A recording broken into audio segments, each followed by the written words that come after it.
A'udzubillahi minasyaitonirrajim. Bismillahirrahmanirrahim. Alhamdulillahi rabbil alamin, nahmaduhu wa nasta'inu wa nastaghfiruh. Wa na'udzu billahi min syururi anfusina wa min sayyiati a'malina.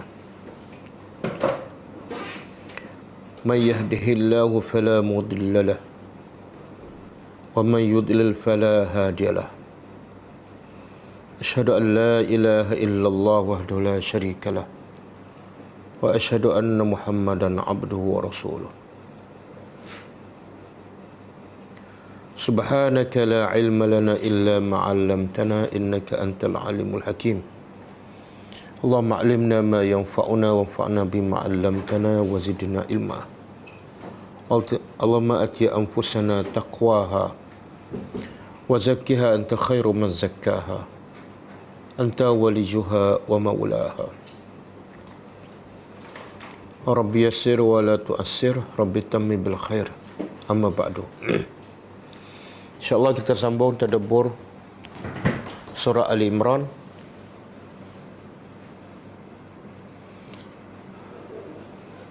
Malam ni ayat 186.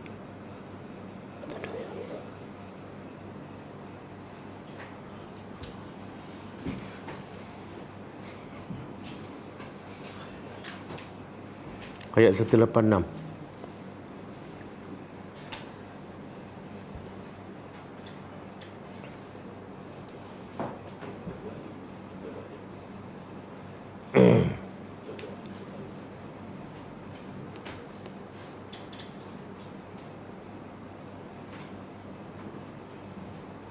Sebelum tu kita tengok pengajaran ayat lepas. Ayat 184 dan 185. A'udzubillahi minasyaitonirrajim. Ayat 184. Fa in kazzabuka faqad kuzziba rusulun min qablik ja'u bil bayyinat waz zuburi wal kitabil munir. Maksudnya, maka sekiranya mereka mendustakan engkau, maka sesungguhnya para rasul sebelum engkau telah didustakan,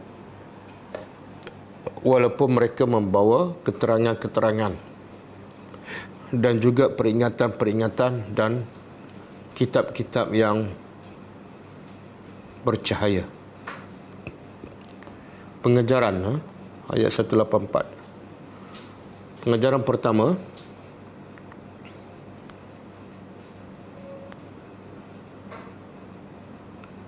ayat ini sebagai hiburan kepada Rasulullah sallallahu alaihi wasallam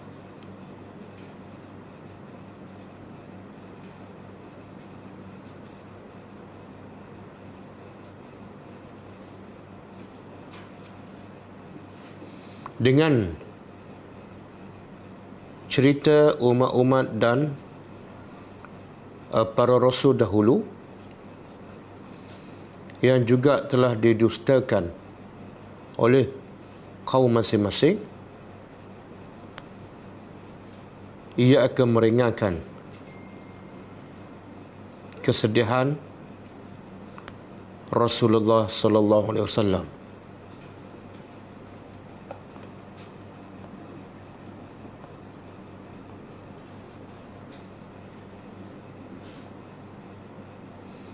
Yang kedua, semua para rasul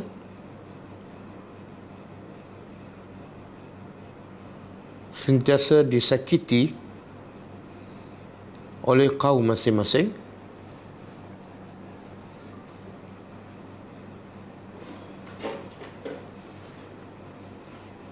dengan pendustaan dan pengingkaran terhadap apa yang dibawa oleh para rasul.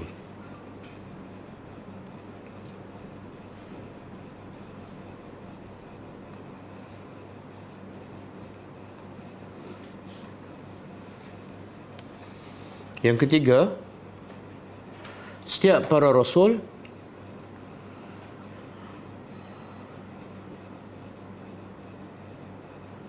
diberi dalil-dalil dan bukti yang nyata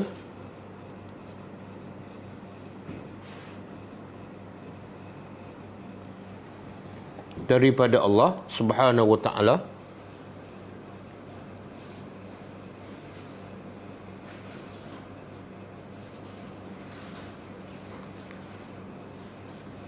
sebagai bukti keesaan Allah dan kebenaran para rasul.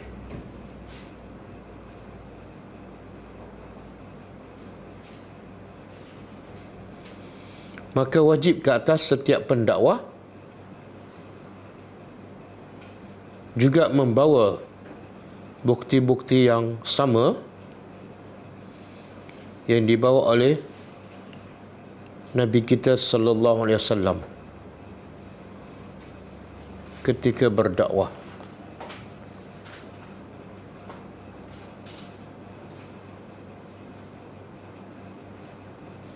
Yang keempat, semua kitab-kitab Allah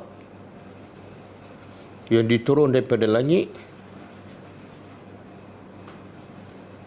sifatnya memberi cahaya dan keterangan yang jelas kepada umat manusia.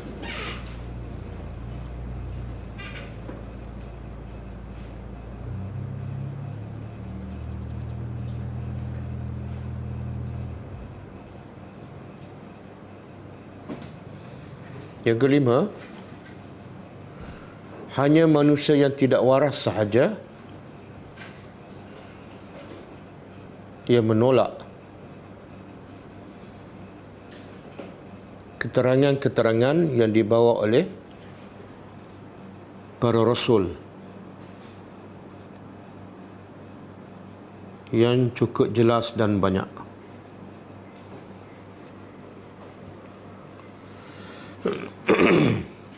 Okey, ayat 185. A'udzubillahi minasyaitanir rajim.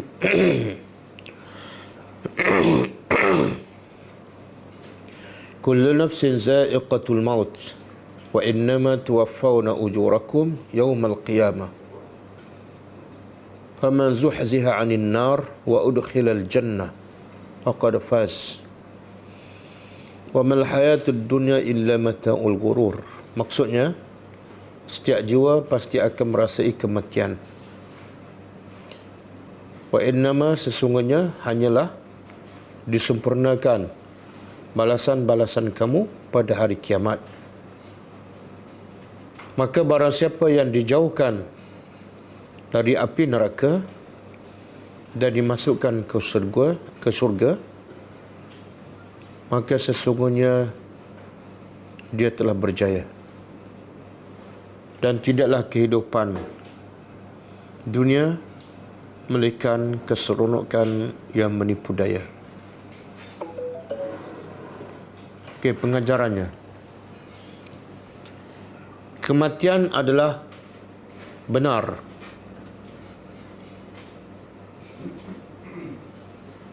Dan setiap orang akan merasainya tanpa terkecuali.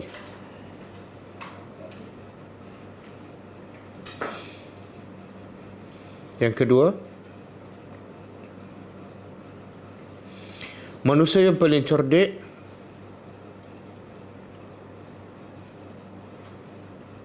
dulu, kini dan selamanya ialah manusia yang paling banyak mengingati kematian dan paling baik persiapannya untuk menghadapi kematian.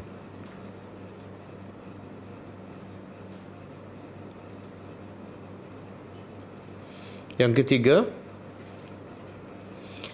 dengan selalu mengingati kematian,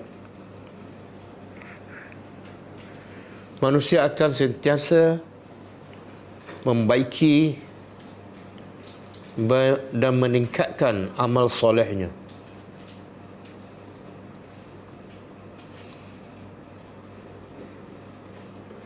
kerana itu sahaja yang akan dibawanya menghadap Allah setelah mati.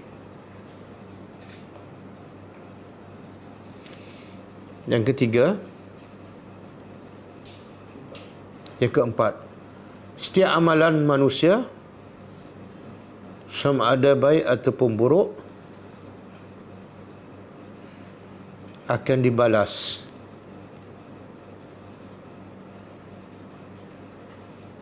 di dunia dan akan disempurnakan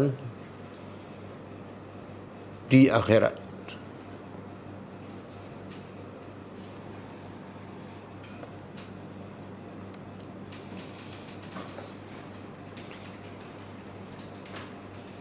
Yang kelima,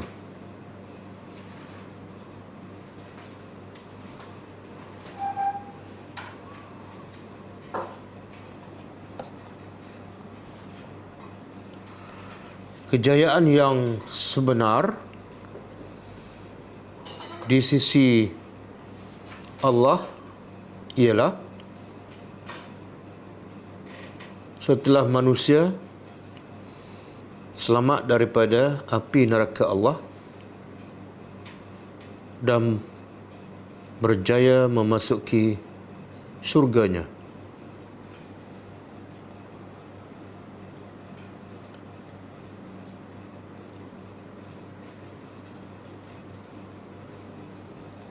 Yang keenam,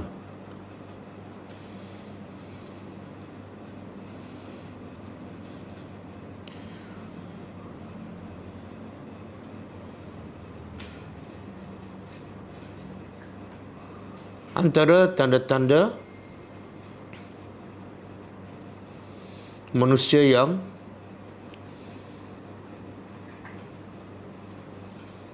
mati dalam husnul khatimah ialah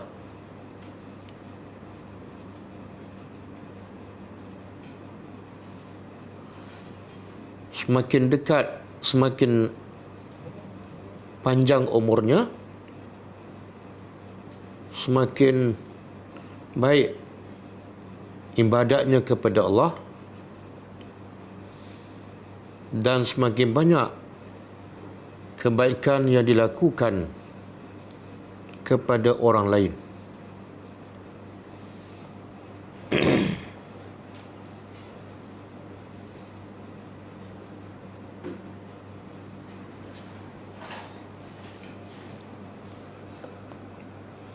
Yang ketujuh, antara tanda su'ul khatimah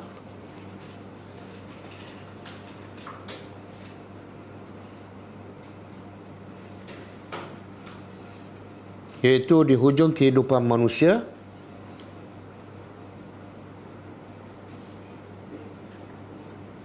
ia malas beramal soleh atau tidak melakukannya.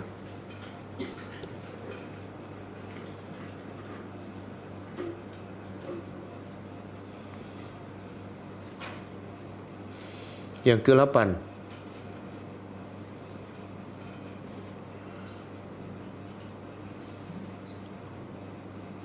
Allah tidak menjadikan kehidupan dunia melainkan hanya sebagai tempat ujian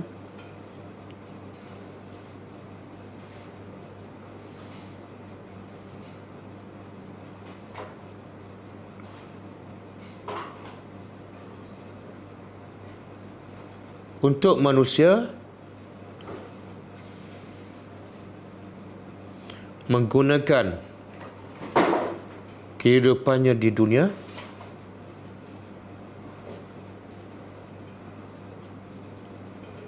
sama ada untuk mendapat redha Allah dan syurganya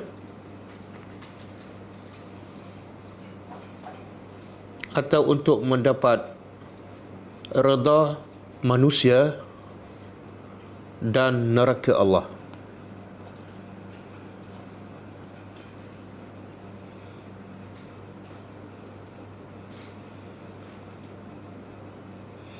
Yang ke-8.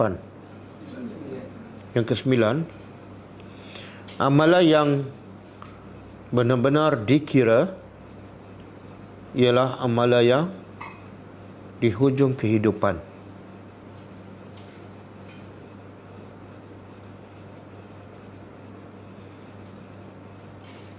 Dan untuk memastikan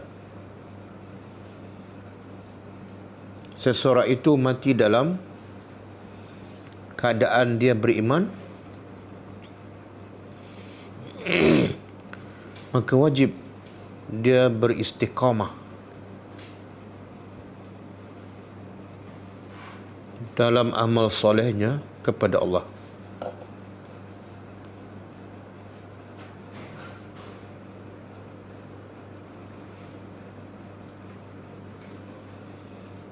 Okey, habis ha? Tersambung tadabbur ayat seterusnya.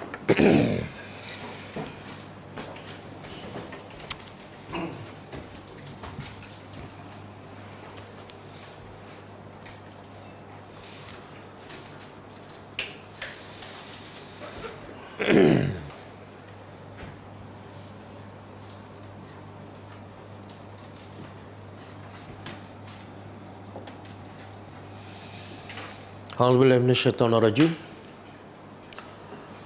Ayat malam ni ayat 186.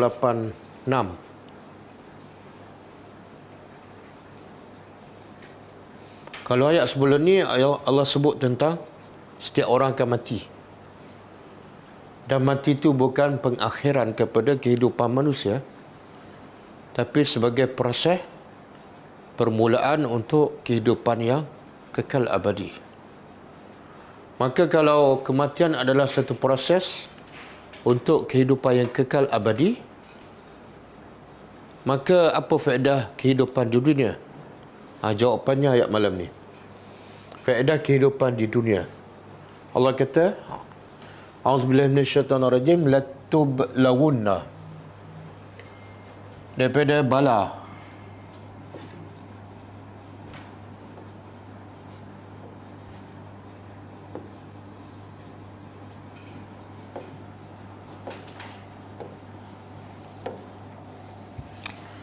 Daripada bala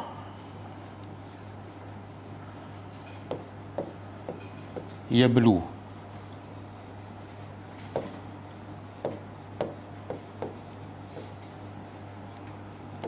Kata terbit dia balaun.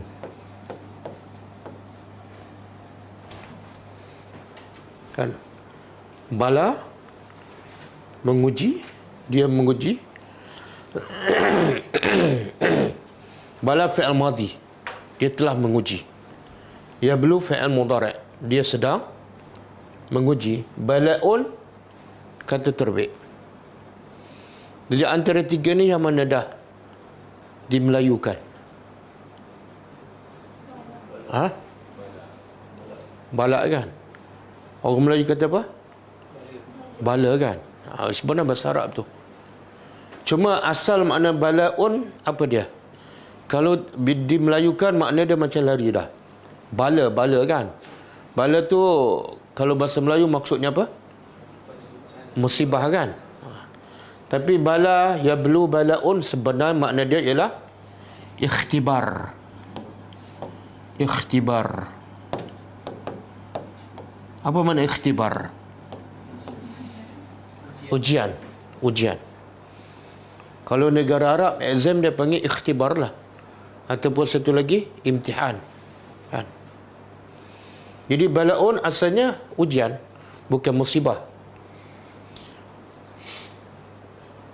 Sebab tu kita biasa baca ayat ni.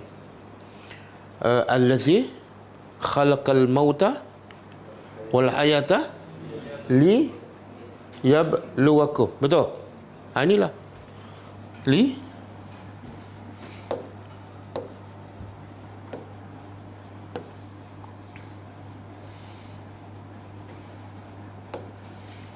Allazi khalaqal mauta wal hayata li yabluwakum.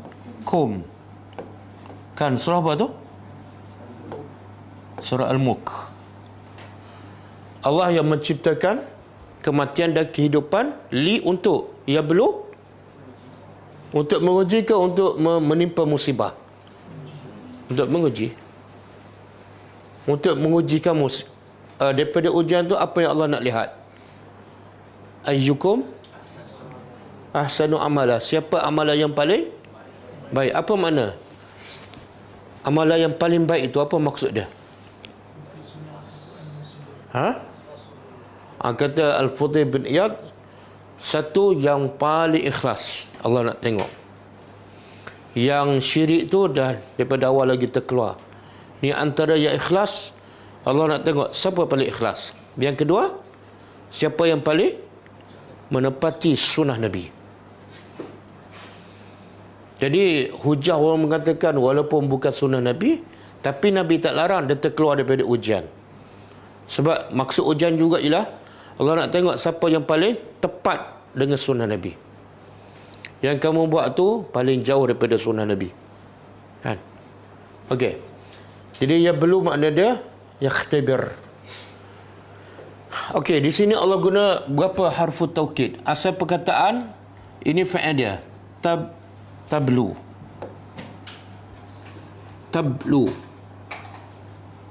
Sini yablu kan? Di sini tub mana? Kamu. Di sini yablu dia, iaitu Allah. Di sini tublawunna, kamu akan diuji. Jadi asal fa'il ialah tablu. Yang lam ni dia panggil apa? Lam dengan nun. Dia panggil apa? Harfu taukid. Yang ni pun sama, harfu taukid. Dua-dua harfu taukid. Apa makna harfu taukid? Penegasan. Jadi Allah kata pasti sesungguhnya kamu akan diuji. Pasti sesungguhnya.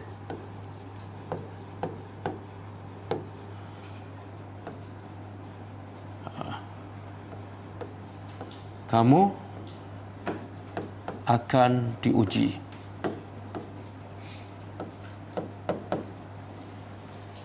Okey. Kamu akan diuji. Semalam kita pernah sebutkan bila huruf taukid digunakan. Dia huruf taukid ni ada 3 keadaan. Pertama, sia-sia digunakan. Yang kedua, digunakan bagus. Yang ketiga, wajib digunakan. Bila guna huruf taukid dia sia-sia.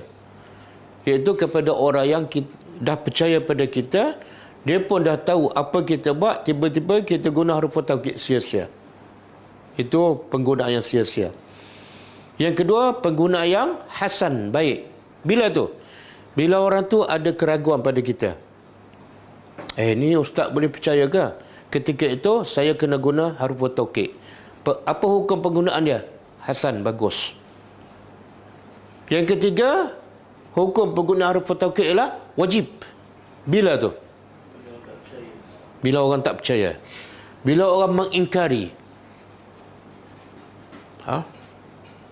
Okey. Sekarang hukum huruf taukid huruf taukid penggunaannya ada 3.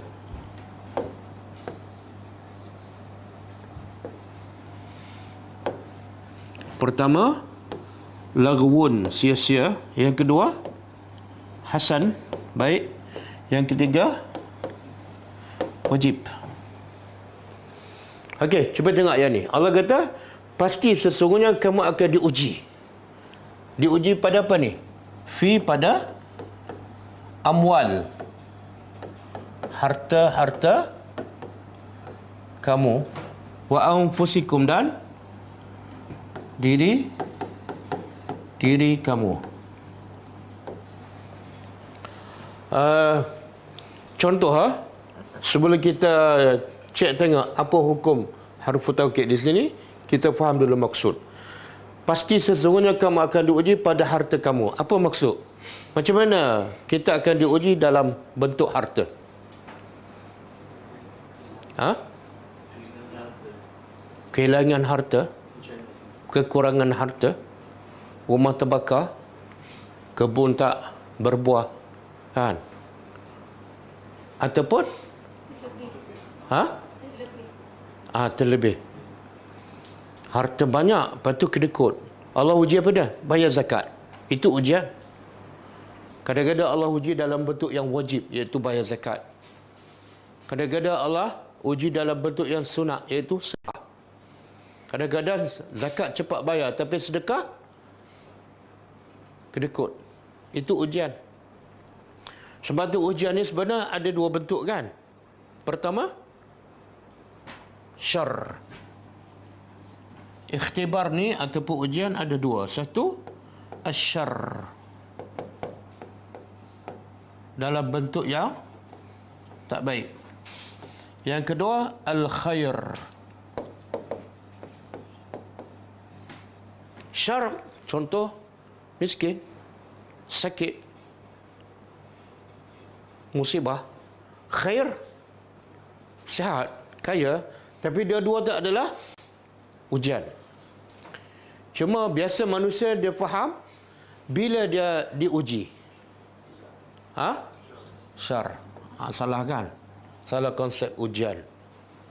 Sebab tu bila dapat nikmat, dia tak rasa dia sedang diuji, kan? Bila dia tak rasa, apa jadi? Dia kufur, dia semakin lara. Okey. Jadi Allah kata, pasti kamu sesungguhnya akan diuji pada harta kamu. Sama ada syar, miskin, kurang harta, tak cukup, tak boleh nak bayar sewa rumah, kereta kena tarik. Ataupun harta kamu banyak, tak nak bayar zakat, tak nak bersedekah, jadi haji bakhil. Wa anfusikum, dan juga Allah akan uji pada diri kamu. Maksudnya apa? Diri ini ada dua. Satu yang muttasilah, yang diri kita sendiri. Yang kedua, munfasilah, yang terpisah daripada kita. Yang muttasilah, kita sendirilah diuji apa dah? Sakit, kan? Kecil manis, mata tak nampak, stroke, telinga tak apa dengar, ataupun diuji pada diri kamu yang terpisah. Apa dia? Anak. Munfasilah, terpisahkan. Allah uji kita tapi melalui anak. Kita sihat, anak yang tak sihat. Kadang-kadang Allah uji kita melalui isteri.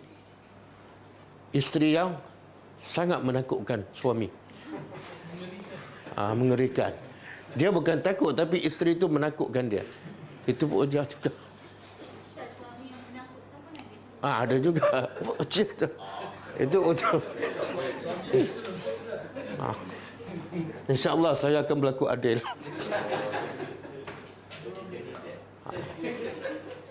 Kadang-kadang mak bapak takut pada anak, kan? Anak nak buat apa, silakan. Nak tegur tak berani, ujian. Aku tegurkan, merajukkan, tak balik rumah. Dia pun biar anak dia dalam kemungkaran. Kadang-kadang ujian dengan mak bapak kita. Mak bapak kita sakit, lalu minta tolong. Kita pula disibukkan dengan urusan dunia. Okey. Jadi Allah guna harfu taukid. Pasti sesungguhnya kamu akan diuji. Jadi hukum harfu taukid ni apa dah? Adakah lagwun, sia-sia? Mustahil Allah guna huruf taukid sia-sia. Allah tak akan buat benda yang sia-sia. Ini tak. Adakah hasan?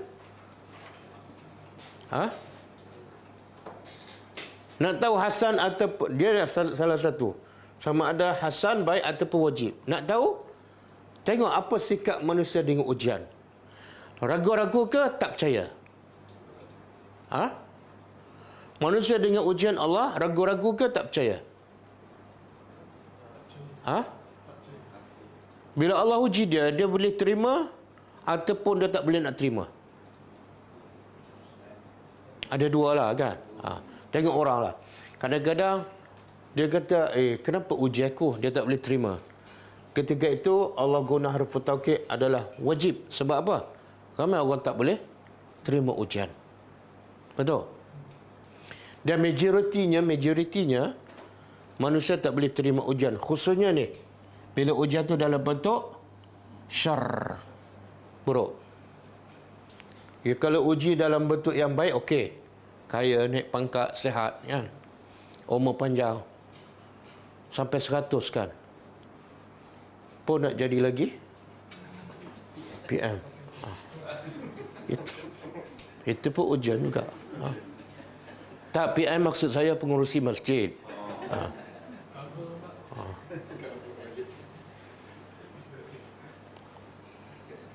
Okey. Saya nak tanya, berbanding dengan ujian yang dibuat oleh manusia. Anak-anak kita kan, dia ujiannya apa? Ambil SPM.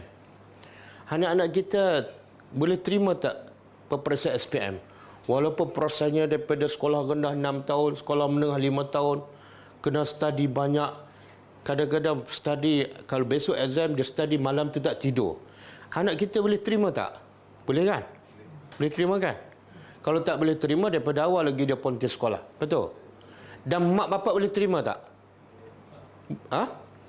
Mak bapak boleh terima. Mak bapak sanggup pergi hantar, pergi ambil, malam lagi hantar tuition, bayar duit macam-macam. Betul tak? Kenapa ujian yang dibuat oleh manusia, manusia bersedia menerima dan tak banyak komplain.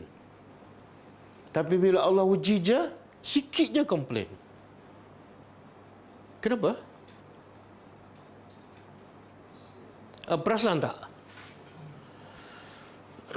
Bila nak naik pangkat, bos kata kena buat ni kan. Dia okey je, okey. Kena kursus tu sebulan. Okey. Tapi tiba-tiba ujian Allah ni kadang-kadang setengah jam tak sanggup dah. Mengamuk kan? Mengamuk.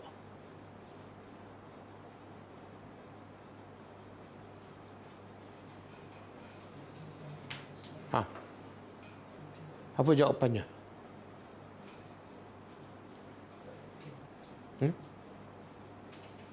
Sebab tu susah nak cari manusia bila Allah uji dengan yang tak baik ini, senyum, tenang je hidup. Betul kan? Susah nak cari. Tapi anak kita ambil SPM boleh senyum lagi kan? Senyum je. Bangga pula, semalam saya tak tidur study. Tapi bila suruh solat subuh,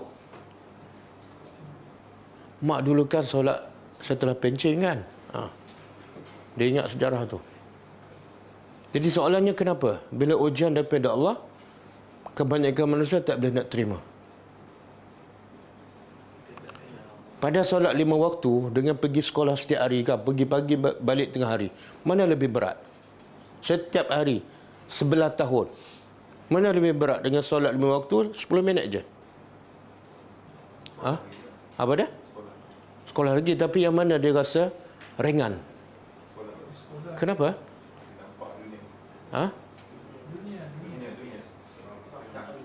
Apa dah? Mata'ul. Jadi salah siapa? Salah dunia yang menipu.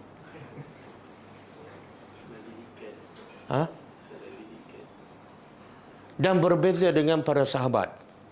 Bila turun ayat pertama, Nabi sampai pada sahabat. Dan bila sahabat terima Al-Quran, walaupun beberapa ayat aja, tiba-tiba diuji. Macam Sumayyah kan, macam Yasir, macam Ammar. Mereka okey tak? Okey tak? Ada goyah tak? Ada merungut tak? Ada murtad tak? Tak ada. Lepas tu Allah kata, hijrah semua, tinggal kota Mekah. Semua okey tak? Ada merungut. Kenapa? Mereka boleh terima dengan senang. Bukan solat 5 waktu, nak tinggal semua harta tempat tinggal mereka di Mekah. Pergi pula ke Madinah tak tahu masa depan. Kan? Kenapa mereka boleh terima dengan senang? Yakin dengan apa?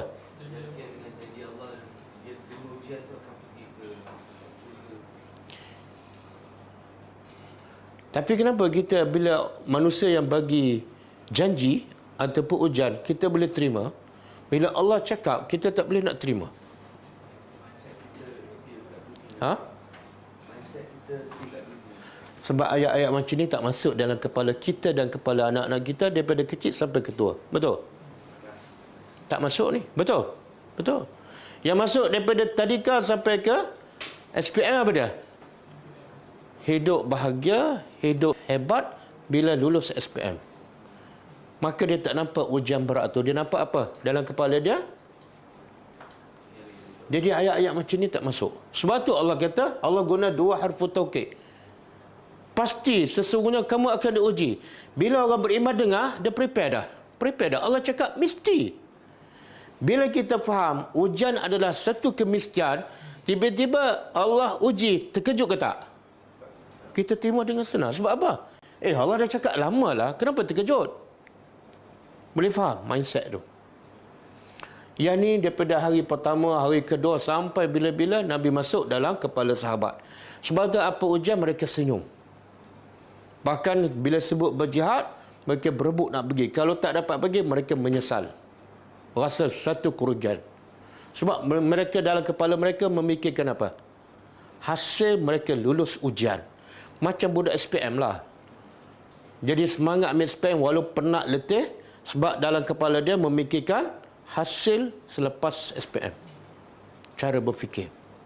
Cuba bayangkan kalau ayat macam ni dimasuk setiap hari daripada kepada anak-anak kita daripada tahun 1 lagi sampai 6 tahun. Agak-agak bila diuji dengan sakit ke COVID, agak-agak berbeza tak cara mereka hadapi?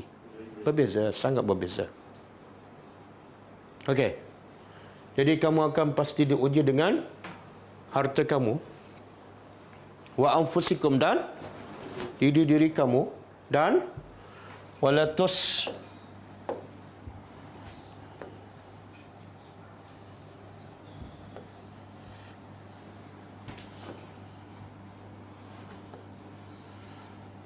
Okey, cuba buka surah Al-Anbiya ayat 35.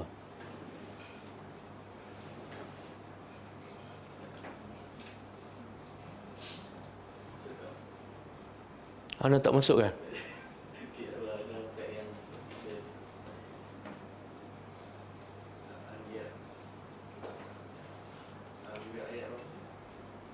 Tiga puluh lima.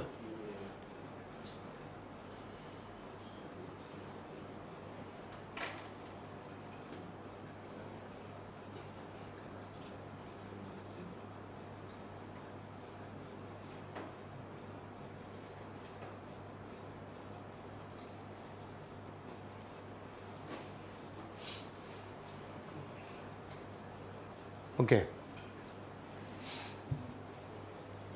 Allah kata apa? Kullu nafsin za'iqatul maut. Lebih kurang ayat semalam, setiap jiwa pasti akan merasai kematian. Kemudian habis sebelum mati, apa kita kena hadapi? Wa nabluukum, kami akan uji kamu.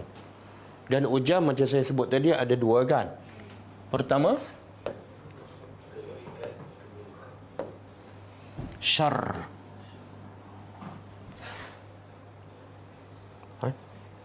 Okey, tak apalah. Bisyar. Jadi ujian ada dua. Satu syar yang kita tak sukalah. Cuaca panas, kan? Susah nak makan, duit tak cukup. Wal khair, dan kebaikan yang kita suka.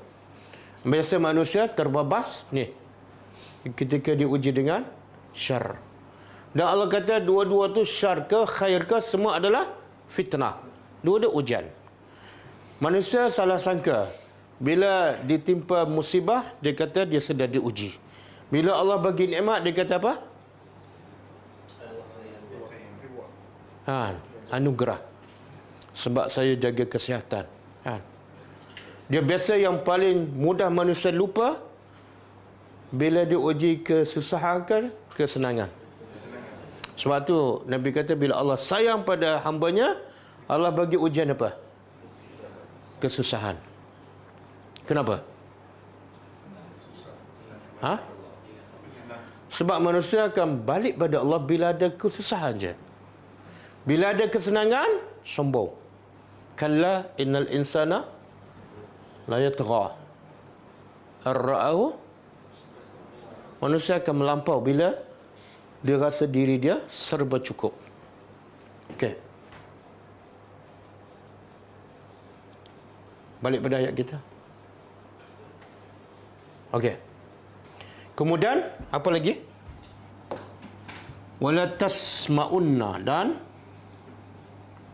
pasti kamu akan, wala tasma'unna, kamu akan mendengar,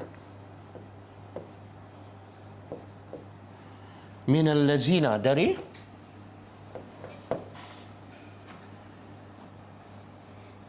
al-lazina, orang-orang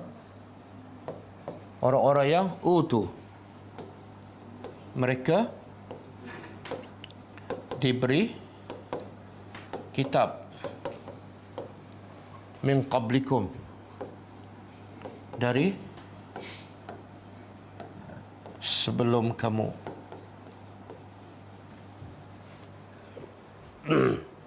Okey, yang kedua Allah kata apa? Allah guna juga harfu taukid dua, satu lam. Yang kedua nun taukid. Jadi fi'il mudhari' ni je tasma'u je. Ini fi'il mudhari'. Sama dengan ni. Tablu fi'il mudhari' yang awal dan akhir harfu taukid. Dan pasti kamu akan mendengar. Minal lazina, daripada orang yang diberi kitab. Siapa ni? Yahudi. Sebelum kamu, Yahudi dan Nasrani. Dengar apa ni? Dan wa minal lazina, dan juga kamu akan dengar daripada yang ketiga, orang-orang asyraku, musyrikin.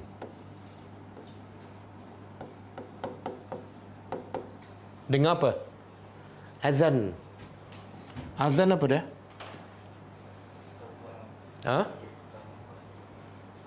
Gangguan. Azan-azan ni gangguan yang menyakitkan. Betul tak?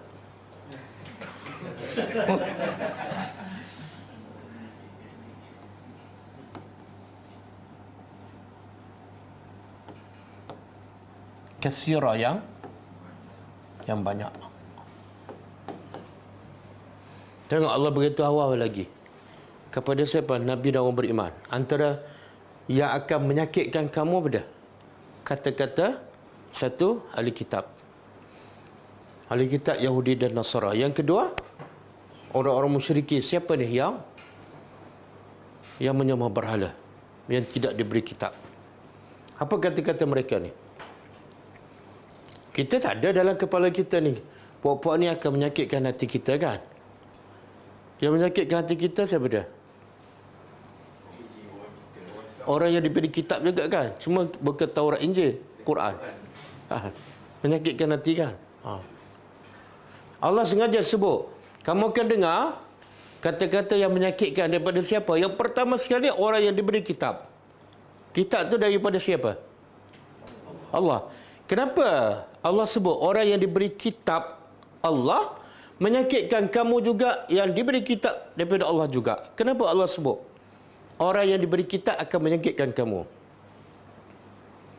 Allah boleh je sebut kamu akan disakiti oleh orang Yahudi dan Nasara, kan?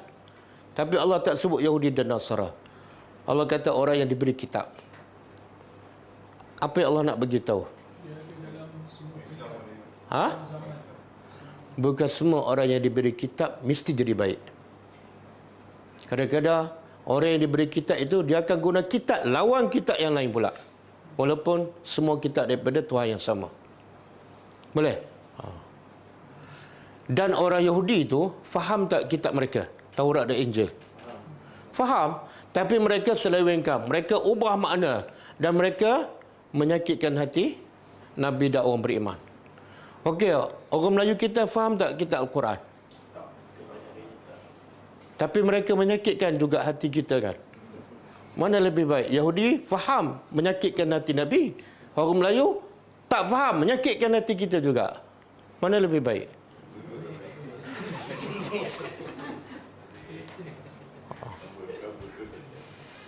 Jadi Jangan syok sendiri kamu ada kitab, kamu hafal Quran. Bukan. Bukan mesti jadi baik. Okey. Allah tak sebut dalam ayat ni apa bentuk kata-kata yang menyakitkan hati Nabi dan orang beriman. Yang keluar daripada orang Yahudi, Nasara dan orang musyrikin. Apa dia? Kalau kita perasan sebelum ayat ni apa dia? Yahudi kata apa? Allah fakir. Menyakitkan hati Nabi. Kan? Menghina Tuhan kita. Kalau kita tak rasa sakit hati, memang kita tak beriman. Dia kata apa Yahudi? Yadullah maghlulah. Tangan Allah terikat, terbelenggu. Mana Allah tu kedekut, menyakitkan hati. Apa lagi?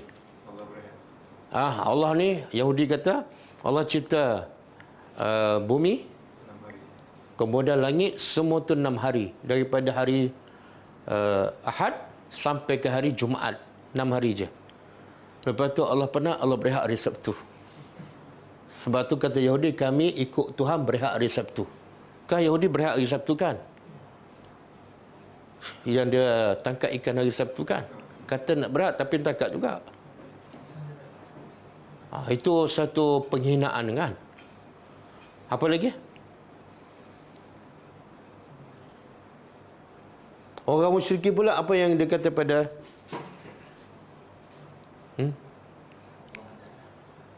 orang musyrik pun, orang Yahudi kata Allah ada anak, menyakitkan hati, iaitu Uzair.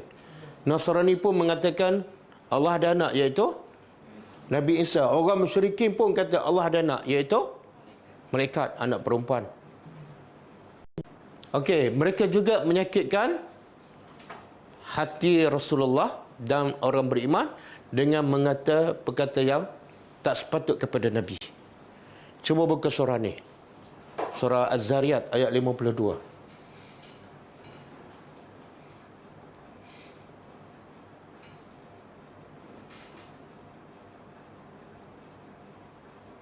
Okey. Allah kata apa? A'udzubillahi minasyaitonir rajim. Kazalika. Kazalika apa dah? Demikian itulah.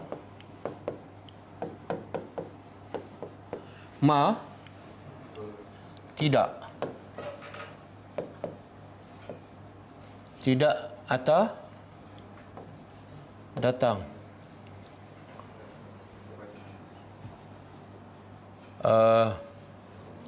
kepada allazina, orang-orang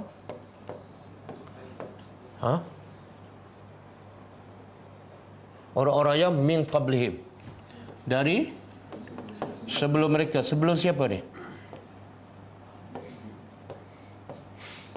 Sebelum mereka, iaitu sebelum orang musyrikin Mekah, sebelum ahli kitab Yahudi dan Nasara. Tidak datang min rasulin, dari mana-mana rasul.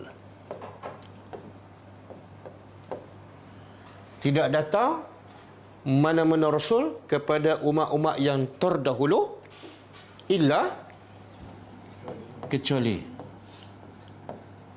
qalu, mereka berkata, sahirun, rasul itu adalah tukang sihir, atau majnun, orang gila. Tengok Allah guna perkataan mas dengan illa. Ayat ni bukan ayat biasa ni. Dia ada penafian dan makna apa tu? Kalau tanpa ma dan illa, dia makna dia maksud macam ni. Dia mikirlah mana-mana rasul datang, kaum dia akan berkata gila. Tapi mungkin ada rasul, kaum dia tak kata gila. Itu kalau tanpa ma dan illa. Tapi kalau ada ma dan ilah, apa makna? Tidak ada seorang rasul pun datang kecuali mesti kaum dia akan kata gila ataupun tukang sihir. Boleh faham? Mana kalau saya kata daripada 13 orang, 313 rasul, ada seorang je kaum dia setuju dengan rasul ni, tak tuduh apa pun. Betul tak? Salah. Maknanya kalau ada seorang Rasul, kaum dia tak kata gila ataupun tukang sihir, dia bukan Rasul. Boleh faham? Ha. Bila Rasul kerja untuk Allah, tak ada keuntungan duniawi, tiba-tiba orang kata tukang sihir gila, sakit hati tak? Ini sakit hati. Kamu akan dengar perkataan-perkataan yang menyakitkan hati kamu. Okey.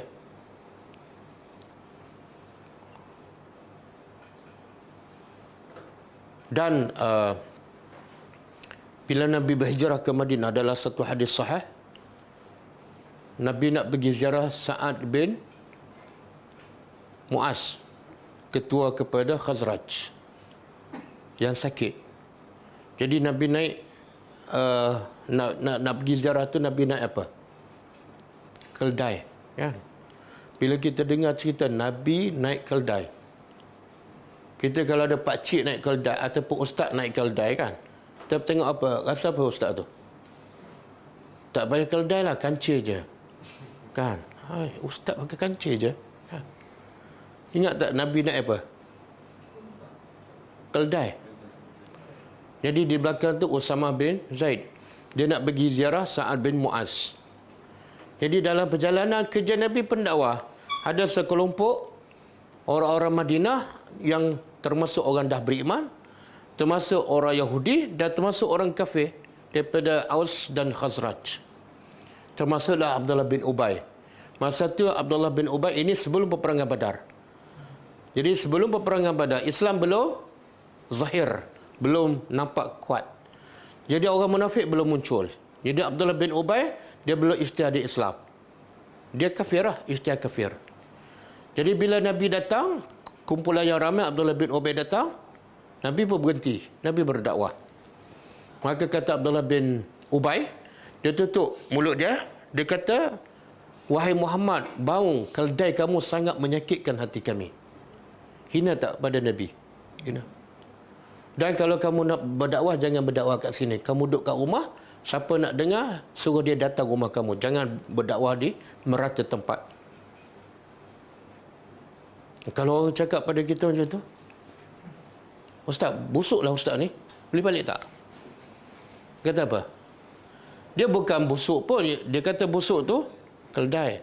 Keldai kamu ni menyakitkan hati kami. Adil, yang ayat Allah kata, kamu akan dengar perkataan yang menyakitkan hati kamu. Nabi pun jalan. Nabi sabar. Kemudian Nabi pergi jumpa Sa'ad bin Mu'az. Nabi pun beritahu Sa'ad bin Mu'az, kamu dengar tak apa yang diucapkan oleh Abu Hubaib, iaitu Abdullah bin Ubay? Kata Sa'ad bin Mu'az, aku dengar. Tapi aku nak minta kepada kamu Rasulullah, sabar. Sebab apa? Kenapa Abdullah bin Ubay cakap macam tu? Tahu tak kisah dia? Sebelum Nabi datang Madinah, Abdullah bin Ubay ni, dia bangsa Arab, bukan Yahudi. Dia daripada bangsa Khazraj. Sebelum Nabi datang ke Madinah, orang Madinah dah hampir sepakat nak lantik dia sebagai raja ataupun ketua di Madinah. Dah siap dah pentah pertabalan. Tiba-tiba Nabi datang, semua hancur. Orang Madinah sokong Nabi. Macam orang Madinah apa dia panggil?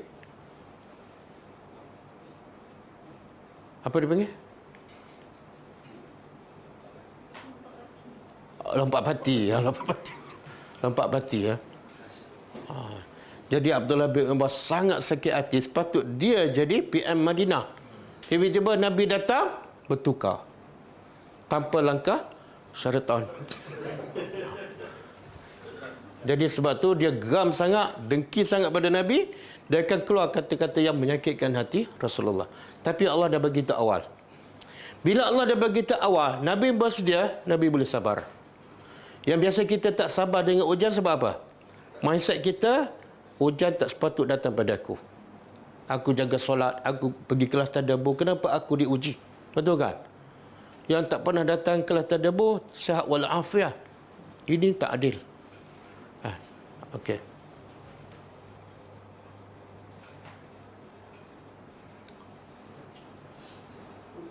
Ini subjek apa ni?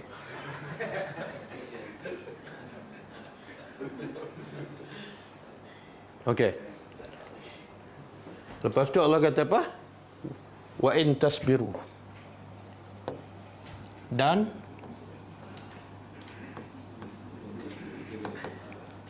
sekiranya tasbiru kamu sabar. Wa tattaqu, dan kamu bertakwa.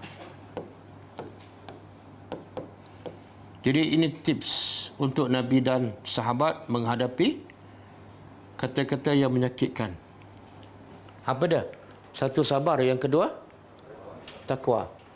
Apa makna sabar?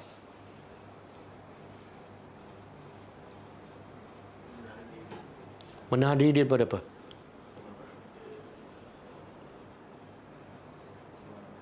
Ada orang boleh bagi definisi sabar. Bila diuji dia tak sabar. Tapi definisi nombor satu. Ada orang tak boleh bagi definisi, tapi dia boleh kontrol sabar dia. Jadi kita ni jenis mana ni? Apa makna definisi sabar? Tahan apa? Tahan marah. Tahan hati. Tahan mulut. Tahan anggota badan. Daripada menunjukkan kita marah. Kan? Boleh? Bila kita mulut dah mengata, tak sabar lah tu. Ataupun mulut diam je, tangan naik, pun tak sabar. Aku mulut tak cakap, tapi tangan aku. Kadang-kadang dia guna perkataan sabar yang menunjukkan dia memang tak sabar. Saya bagi sebiji penampas sebab saya sabar. Okey. Jadi sabar ni ialah tahan marah. Mulut, hati dan anggota badan. Dan sabar ada 3 bahagian. 3 jenis. Apa dia? 1, sabar dalam melaksanakan perintah Allah. Yang kedua, sabar meninggalkan larangan. Yang ketiga, dalam 3 sabar ni, yang mana paling sukar?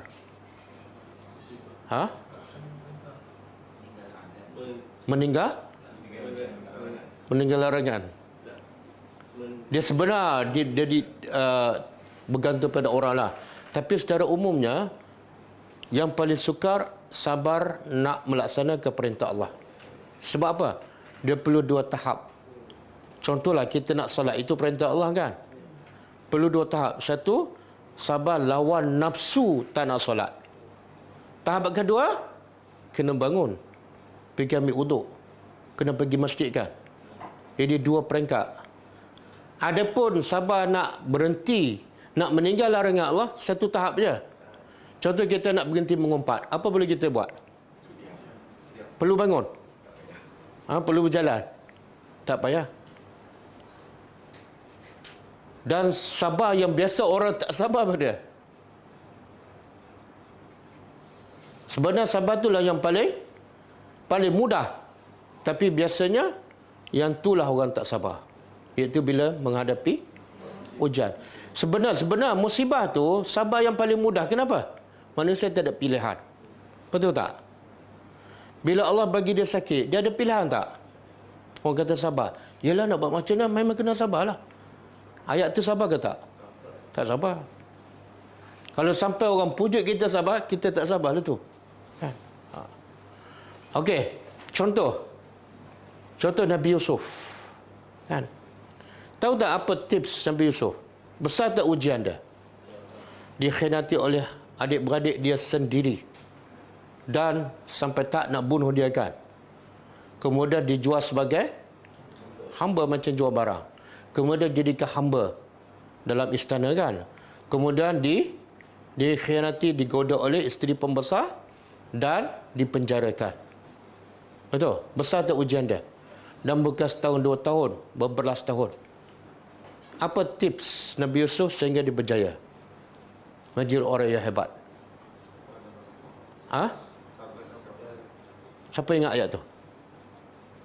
Entah hafal surah Yusuf kan? Satu-satunya pelajar kita yang ada yang hafal surah Yusuf, Zairi. Betul kan? Tak tahu? Wa man yattaqi wa yasbir. Akhir. Betul. Sebelum dia, wa may yattaqi,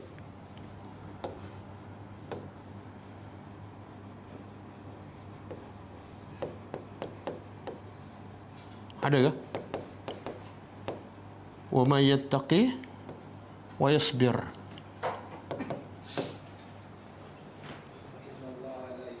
Betul ayat ni. Wa may yattaqi wa yasbir fa innallah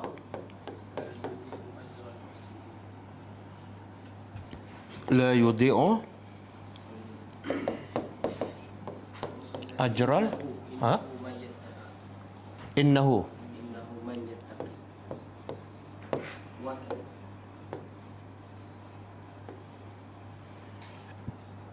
inna la yudhi'u ajral muhsinin. Okey, cuba terjemah. Bila cerita semua terbongkar, adik-beradik dia dah tahu yang dia pergi minta sedekah sebenar ialah adik yang dia nak bunuh. Dan Nabi Yusuf pun tak guna peluang untuk balas dendam. Maka Nabi Yusuf bagi tahu tips bagaimana dia boleh berjaya. Kan? Sepatutnya dia mati dah. Dia kata innahu, sesungguhnya, man yattaqi, siapa yang bertakwa. Kemudian wa yasbir, siapa yang bersabar. Fa innallah, sesungguhnya Allah, la yudhi'u, tidak akan mensia-siakan balasan orang yang berbuat baik. Termasuklah buat baik, satu, buat baik ihsan dengan Allah. Yang kedua, ihsan kepada, dan ihsan kepada manusia terbaik apa dia? Buat baik pada orang yang buat jahat. Adik-beradik dia buat jahat tak? Tapi Nabi Yusuf balas apa? Ini paling suka nak sabar tu. Sabar kan? Sabar, jangan balas dendam walaupun aku mampu nak balas. Bukan senang. Okey. Sebab tu kata ahli tafsir, tiga-tiga jenis sabar ada pada Nabi Yusuf. Pertama, sabar mentaati perintah Allah. Bila?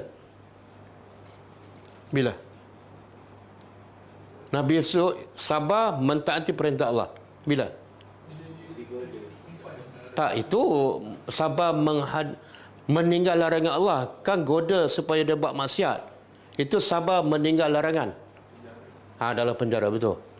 Sabar melaksanakan perintah Allah pada berdakwah walaupun dalam penjara. Itu perintah Allah. Kita sabar tak untuk pergi berdakwah walaupun di luar penjara? Sabar tak? Sabar tak nak berdakwah, bukan sabar nak berdakwah.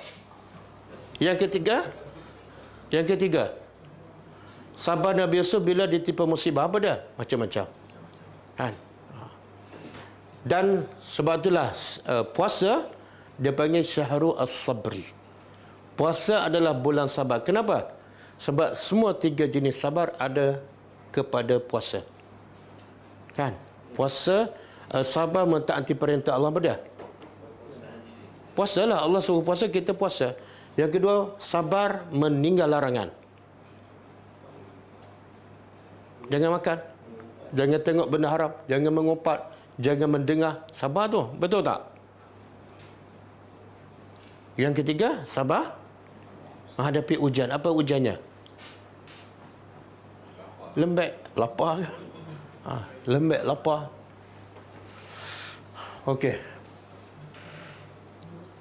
Dan kita dah belajar tahap sabar. Tahap sabar kan? Sabar yang paling rendah. Itu dia sabar saja. Dia tak marah saja. Tapi hati tak puas, tak reda. Mulut dah okey dah. Tapi hati tu macam nak meletup kan. Dia kontrol je. Itu sabar yang paling rendah. Tinggi sikit.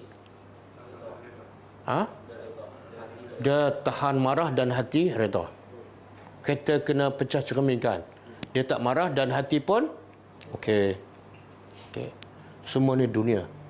Kan? Sebab apa? Kereta pun second hand. Okey, sabar paling tinggi? Sabar, reda, syukur. Lepas kereta kena pecah, kereta barulah. Dia buat kenduri kesyukuran. Orang tanya, kenduri kesyukuran naik rumah baru? Bukan. Beli kereta baru? Tak. Kereta baru saya kena pecah. Saya bersyukur pada Allah. Sebab saya selamat. Luar biasa tak? Pernah orang jemput kenduri macam tu?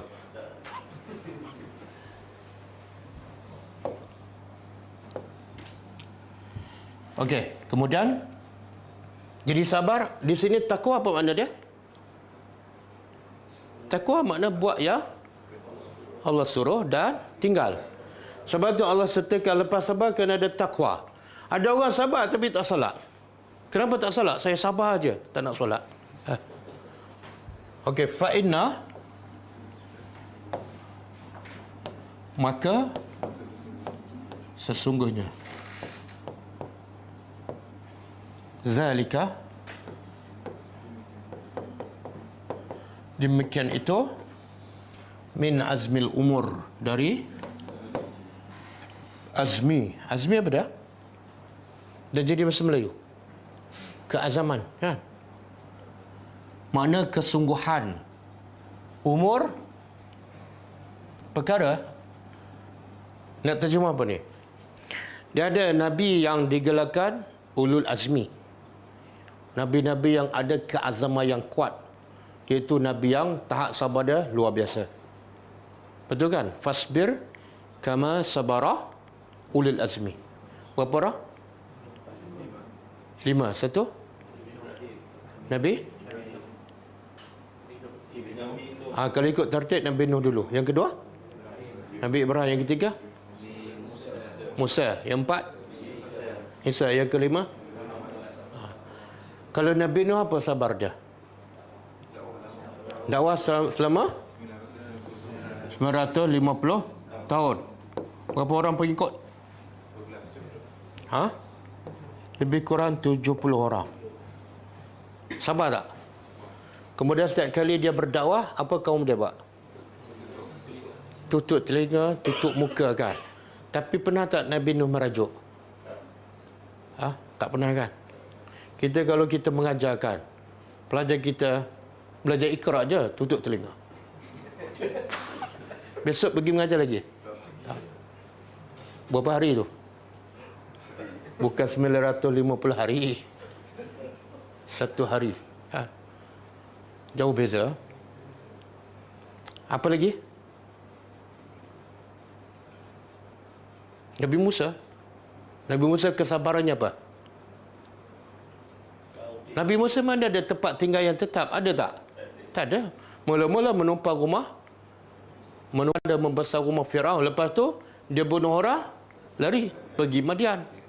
Pergi Madian pula dalam keadaan lapar, kan? Akhirnya Allah bantu dia dapat isteri. Lepas tu antara juga dia pergi belajar, kan? Belajar dengan siapa? Khidir. Belajar pula di mana? Tepi laut. Bawa bekal berapa banyak? Berapa kotak pizza dia bawa? Ikan, kan? Ikan sebelah. Ya, orang Melayu beli ikan sebelah tu, kan? Melompat pula. Ya Allah, pergi nak belajar. Seorang Nabi, Allah perintah seorang Nabi, walaupun Nabi, pergi belajar lagi. Kepada siapa? Orang bawah pada kamu. Pergi belajar pula mana? Allah tak kata pergi belajar di universiti ke pondok mak tahfiz, tak. Pergi tepi laut. Lepas tu pergi pula berjalankan sampai satu tempat baru kamu jumpa. Boleh tak? Dan sabar Nabi Khidir bagi syarat pada Musa, kalau nak belajar kenapa? Sabar. Dan Musa sabar tak? Sebab tu dapat berapa ilmu? 3. Kita dapat tak banyak ilmu? Lebih daripada 3, kan? Jadi sabar kita dengan Musa mana lebih baik?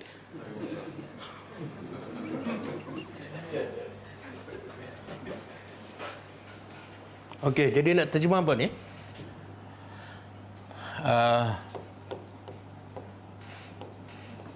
Keazaman yang tinggi lah.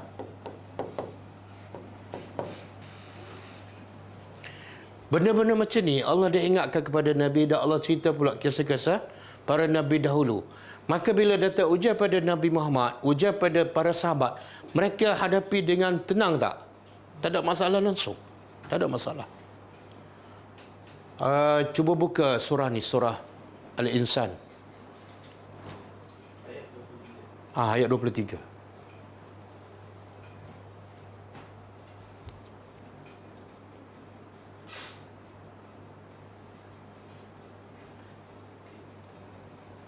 Okey, cuba tengok.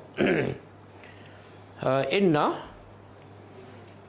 sesungguhnya kami, nahnu, kami, nazzalna, kami telah turunkan, alaika, ke atas engkau, Quran, tanzila, secara beransur-ansur. Beza tak dengan kitab-kitab sebelum? Semua kitab sebelum Allah turun sekaligus, Quran je. Okey, ayat 24.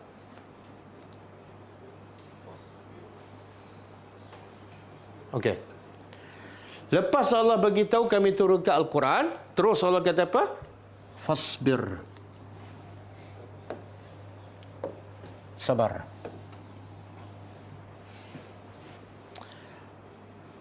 Logiknya, bila Allah kata kami turunkan Quran pada engkau, lepas tu sepatut apa yang Allah perintah? Bacalah. Betul?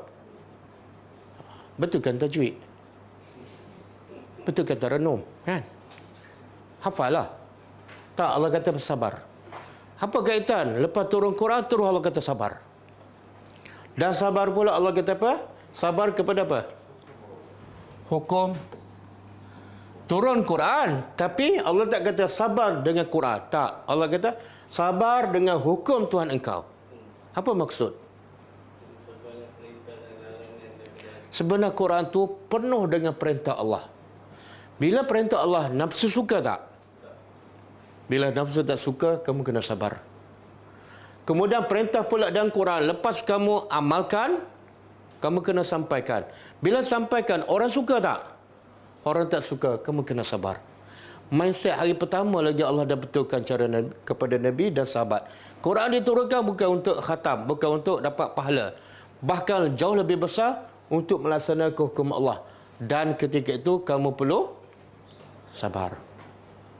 Ada tak kita belajar Quran, guru kita cakap, kamu nak belajar Quran kan? Benda yang paling penting, kamu kena sabar. Ada guru Quran cakap macam tu? Tak ada kah? Pasal apa? Ha? Sebab dia faham Quran setakat nak betulkan tajwid. Dia nak ajar betulkan tajwid. Benda yang tak perlu sabar, betul tak? Perlu sabar tak nak betulkan tajwid? Tak perlu. Simple je, 3 bulan habis. Lepas tu lupa. Lepas tu sibuk dengan dunia. Lepas pencet, belajar tajwid sekali lagi. Kan? Kemudian Allah kata apa? Wala tuti', tengok. Jangan kamu taat minhum, daripada mereka, asiman, orang yang berdosa, dan ataupun orang yang apa kaitan? Bila kami turun Quran, kamu kena amalkan. Lepas amal, sampaikan. Bila sampai, orang akan menentang kamu. Orang suruh kamu berhenti berdakwah, jangan taat. Orang suruh kamu buat dosa, macam mereka juga, jangan taat. Orang suruh kamu kufur, jangan taat. Betul tak? Kan ada orang kafir minta Nabi toleransi lah. Separuh hari sembah Tuhan kamu, separuh hari jangan taat. Mana daripada awal lagi ujian besar tak? Sebab tu Allah beritahu, inilah senjatanya sabar. Tapi kita baca Quran, mindset nak khatam, nak betul tajwid, lepas tu habis. Betul tak? Macam Quran tu sangat murah, sangat kecil nilainya. Cuba buka surah Al-Muzammil. Ini surah Al-Muzammil yang awal-awal turun. Ayat 10.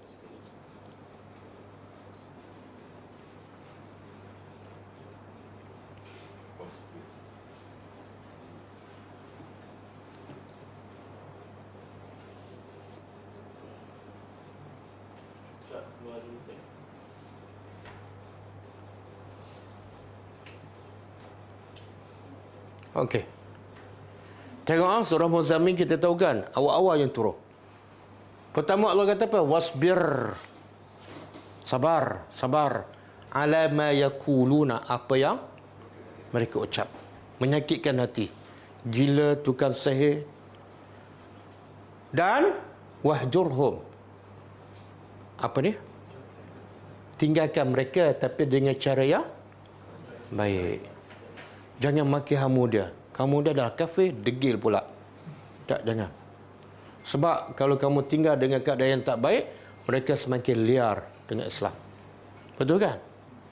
Kita kadang-kadang dah cakap elok, tapi bila orang tolak, maki. Tak guna, kerah kepala batu, semua keluar. Okey.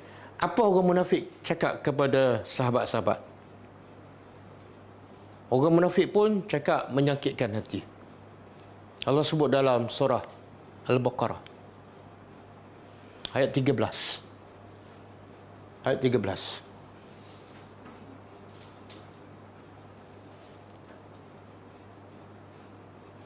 Nak keluar?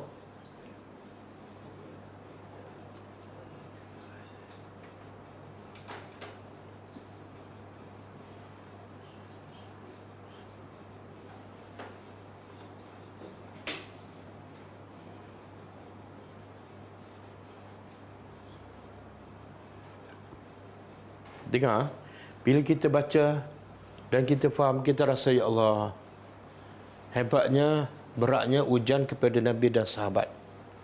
Sebab mereka sabarlah, Islam sampai pada kita. Dan sebab kita tak sabarlah, jiran kita tak sampai ilmu daripada kita. Walaupun sebelah rumah, kan? Okey, wa iza qila lahum, dan apabila dikata kepada mereka, siapa orang munafik? Aminu, berimanlah, kama amanan nas, bagaimana Nabi dan sahabat beriman. Jangan berpura-puralah, betul-betul beriman. Apa mereka jawab?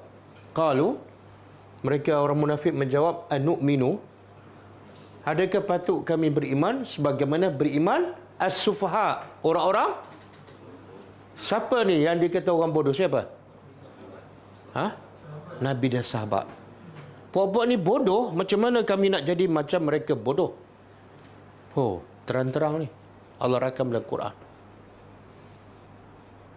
Siapa kata ni? Yang tak salat belakang Nabi. Kita cuba bayangkan, kita mengajar orang tu, kita didik dia sampai dia pandaikan, tiba-tiba dia kata kita bodoh. Macam mana perasaan kita? Kita terima lagi tak dia? Tapi Nabi terima lagi tak orang munafik salat belakang dia? Itu dia panggil ulul azmi, 5 orang rasul. Dan Allah tempelak mereka, ala, ingatlah, sesungguhnya sebenarnya mereka lah yang bodoh. Nabi tak jawab. Siapa yang jawab ni? Allah. Nabi tak pernah, bila orang kata Nabi gila, Nabi tak kata, aku tak gila. Nabi tak pernah menafikan. Jauh sekali daripada menuduh, membalas. Orang kata sahabat bodoh kan, sahabat tak pernah menjawab, kalau aku beriman bodoh, kamu tak beriman 10 kali bodoh. Tak. Allah yang jawab. Okey? Kita balik pada ayat kita.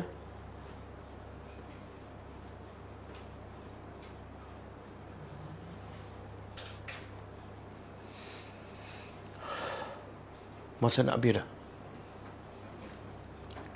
Ya, tajuk poster ayat ni lah ni. Lepas ni panjang lagi. Ada berapa baris? Oh. Nak habiskan boleh. 5 minit saya boleh habiskan. Nak habiskan 5 minit malam ni ataupun nak tangguhkan? Sabar besok ke sabar habiskan malam ni? Dia sabar besok tak sabar tu.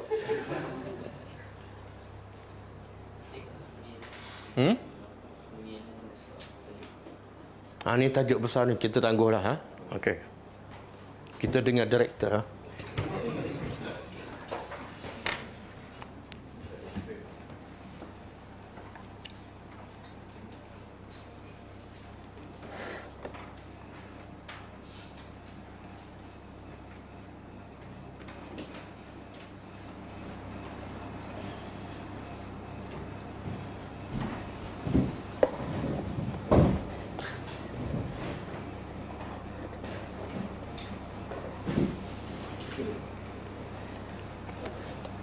Okey, kita baca sikit hadis daripada buku 62 Amalan, Pembuka Pintu Syurga.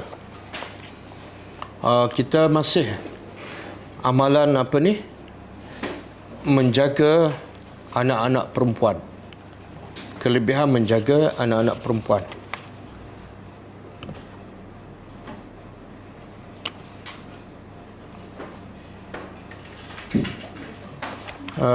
Rasanya muka surat Okey, 68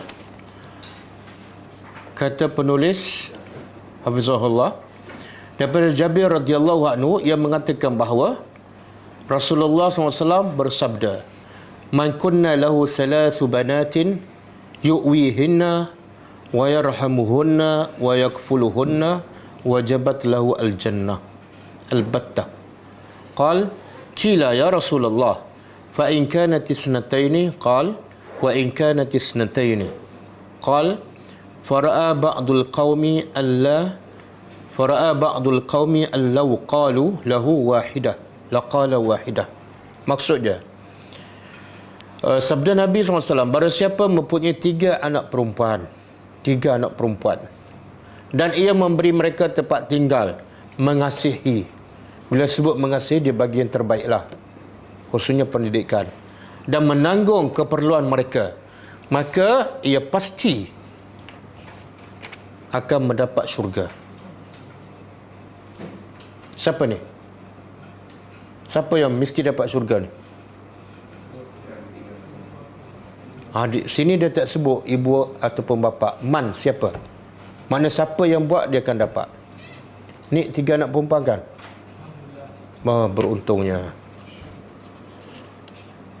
Jabir berkata, seorang bertanya kepada Rasulullah, "Wahai Rasulullah, bagaimana jika ia hanya memiliki 2 anak perempuan?" Nabi kata, 2 pun dapat.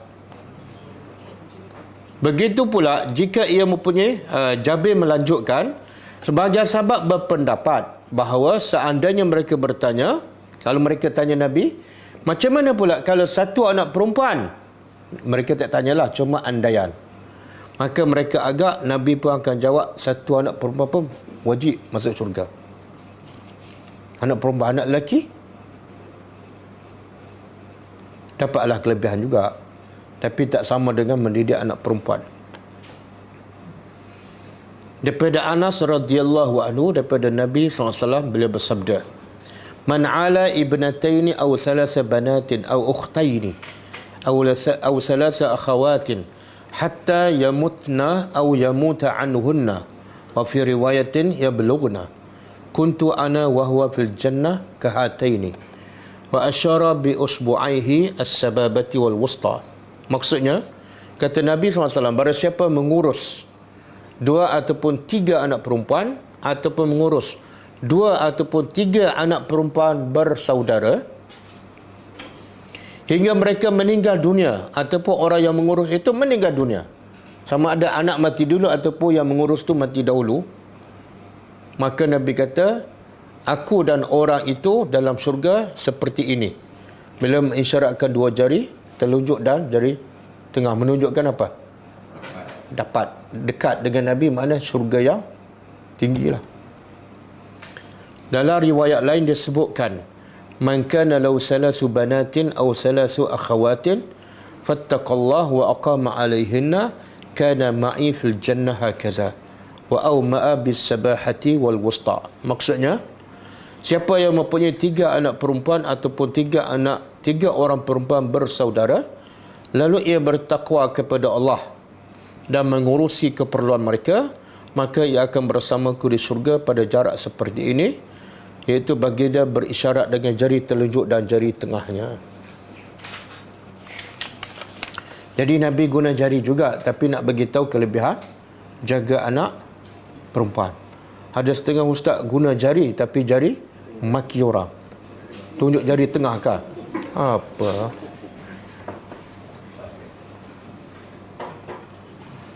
Okey, cukup lah. Amalan 25 berakhlak dengan baik, kita sambung. Saya nak umumkan, insya-Allah kita akan ada misi dakwah ke Muar dan Melaka.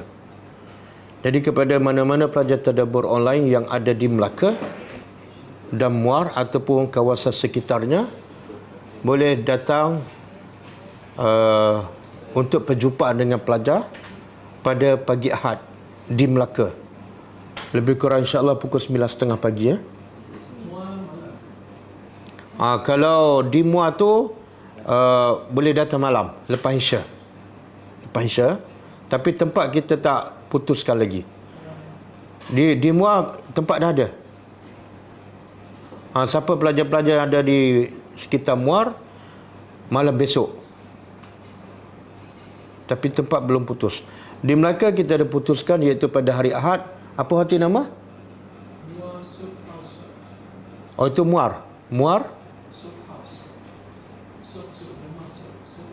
Rumah? Rumah sup. Oh, tempat makan ke tempat tinggal ni?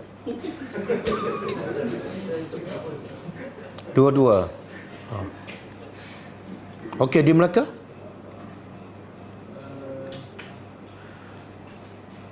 Nanti boleh kontak Puan Haniza untuk mengetahui maklumat lebih detail lah. Boleh tayangkan nombor. InsyaAllah. Tapi jangan pergi ramai-ramai sangat. Ini untuk pelajar yang ada sekitar Muar dan Melaka.